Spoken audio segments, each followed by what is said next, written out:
খাগড়াছড়িতে জুলাই স্মৃতিস্তম্ভের ভিত্তিপ্রস্তর স্থাপন উদ্বোধন হয়েছে। খাগড়াছড়ি থেকে বিপ্লব তালুকদারের প্রতিবেদনে দেখুন বিস্তারিত।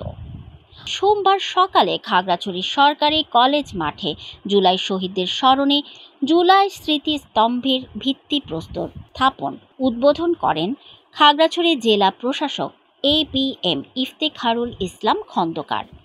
এ সময় অন্যান্যদের মধ্যে খাগড়াছড়ি জেলা পরিষদের সদস্য মঞ্জিলা ঝুমা, ছাত্র প্রতিনিধি মোহাম্মদ জাহিদ হাসান, পুলিশ সুপার মোহাম্মদ আরফিন জুয়েল, জেলা বিএনপির সাধারণ সম্পাদক MN আফসার সহ সরকারি বেসরকারি বিভিন্ন দপ্তরের কর্মকর্তাবৃন্দ উপস্থিত ছিলেন। উদ্বোধন শেষে মোনাজাত করা হয়। গণপূর্ত বিভাগ এই স্মৃতিস্তম্ভ নির্মাণ করছে।